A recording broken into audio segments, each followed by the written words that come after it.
Oh, hi. Apartment developers are opening 7,500 new units in King Pierce and Snohomish County this year. Now, that's just market rate apartments. That doesn't count nonprofit or subsidized housing, and it doesn't count apartments in the market. That's the most new construction we've seen in more than 20 years. But this is just the beginning. Next year, developers plan to open over 10,000 units. In 2015, that number grows to almost 14,000 units. And already, developers are planning to open close to 8,000 units in 2016. 2017 is way too early to talk about, but even so, there's close to 3,000 units developers are planning to open already for 2017. Now, you add up these 5 years from 2013 through 2017, and you get about 42,000 apartment units that developers will open in this 5-year period. So how does that compare historically? Well, if you go back to the last building boom in the late 1990s, it totally dwarfs that activity.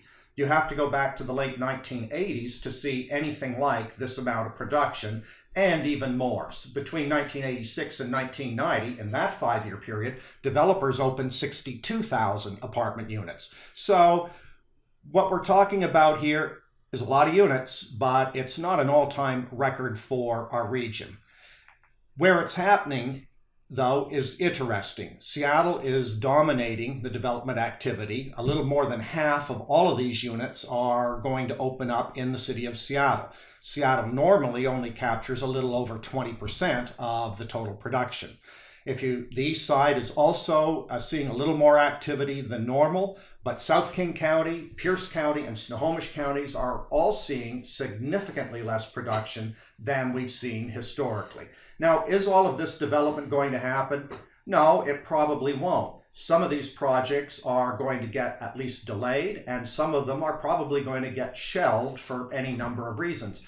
However, even though that will happen, we're also seeing developers pretty much on a regular basis finding yet another new site that we weren't tracking before that they plan to build apartments on. So we will lose some production, but developers will also find sites for some additional units. But again, even so, will there really be 42,000 new units in the market?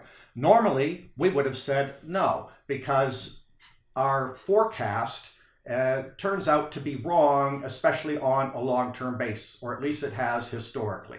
Here's how it works, and I'm going to let you in on a little secret. Please don't tell anyone. We don't really forecast apartment development. We just count.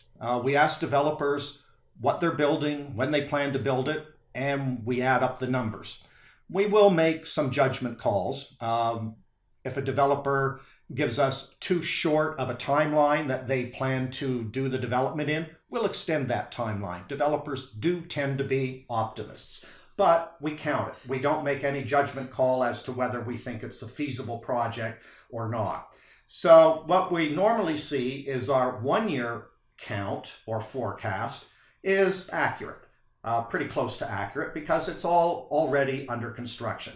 So when you look back in March, we thought a little over 8,000 units would open up this year. That number's drifted down to about 7,500 units now, and it may drift a little bit lower. There's a lot of units that developers are planning to open in November and December, and delays could easily push that into January or February. But the point is, they're still all opening either at some point this year or into early next year. So our 1-year forecast is always pretty much right on target. Our 2nd-year forecast is usually pretty close to accurate as well. So 6 months ago, we were expecting a little less than 10,000 units to open in the market next year. Now it's a little more than 10,000 units. That doesn't change much. Again, it's all already under construction, maybe with a couple of small suburban garden court exceptions. Our 3rd-year forecast, though, typically we would see that count starting to come down compared to what we were expecting 6 months ago. Partly because of delays, partly because developers decide to scrap projects. But what we're seeing right now is that's moved from a little under 12,000 units 6 months ago to almost 14,000 units now, as what we expect in 2015. Again, we still do expect that number to drift down, but we're surprised that it hasn't already. There's a tremendous appetite to do apartment deals in the Puget Sound region, and developers are picking up sites on a regular basis. One thing to keep in mind, though, when you see these very high levels of apartment production that we haven't seen since the late 1980s, is that there isn't a lot of other housing production taking place. There's a very little condo development.